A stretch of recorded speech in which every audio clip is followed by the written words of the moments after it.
Now let's see about deadlock recovery. Once deadlock is detected, then how we can recover from the deadlock. For that there are two approaches. The first approach is process termination, whereas the second approach is resource preemption. Let's see the first approach, process termination. Here we have two sub techniques. The first technique is about all deadlocked processes. So we have to kill all the processes which are suffering with deadlock.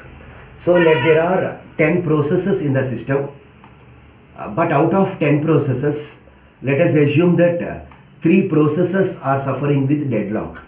Out of 10 processes, assumes that 3 processes are suffering with deadlock.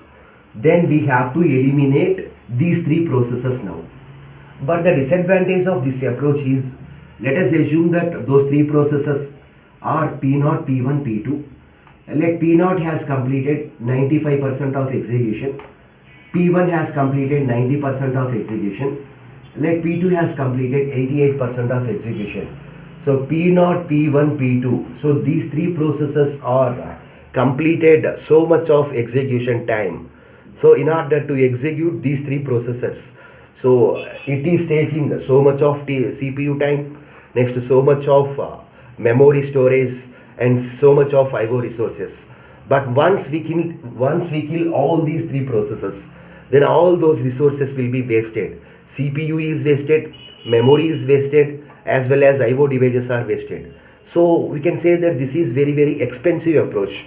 We are wasting the resources unnecessarily. So this is the problem with this approach about all deadlocked processes. Why? Because so much of resources may be spent on that process, those processes. So all those resources will be wasted now. Okay, that is the first approach. And the second approach is abort one process at a time until the deadlock cycle is eliminated.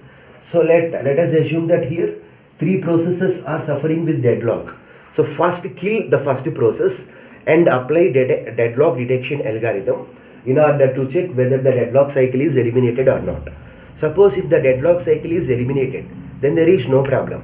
Suppose if still there is a cycle, then we have to kill the second process from the system, and again we have to apply deadlock detection algorithm in order to know whether deadlock cycle is eliminated or not. Let us assume that there are 100 processes which are suffering with deadlock. Then after killing the first process, apply deadlock detection algorithm to check whether cycle is eliminated or not. Again we have to kill one more process and we need to check whether cycle is eliminated or not. So here there is a too much of overhead on the computer.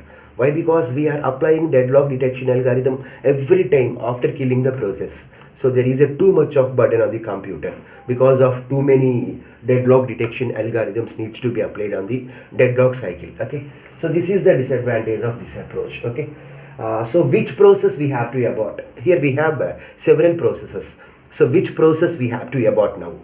That needs to be considered also. So we have to kill the process with low priority.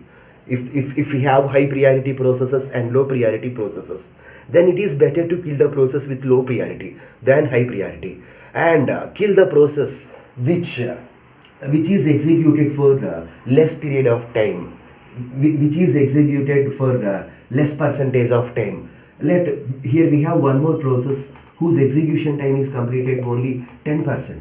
Then it is better to kill P3 rather than killing P0, P1, P2. So we have to consider those issues. Now let's see about the second approach, that is nothing but resource preemption. So preemption means releasing the resource. So here we have to release a resource from the process and allocate the corresponding resource to the process which needs the corresponding resource. Here there are 3 issues which needs to be considered while releasing or while preempting the resources from the process.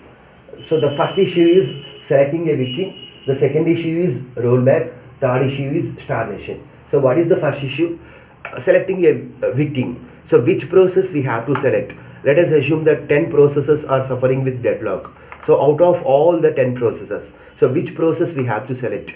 Let us assume that that process has acquired 10 resources. So out of all those 10 resources, which resource we have to release from the process? So that needs to be considered here.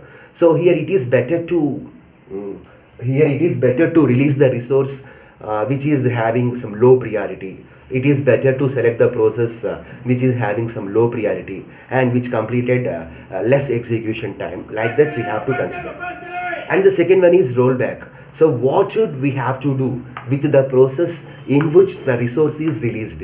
So simply we have to start the execution from the scratch. That is nothing but beginning. So that is nothing but rollback. So simply we have to roll back to the beginning and starts the execution from beginning onwards.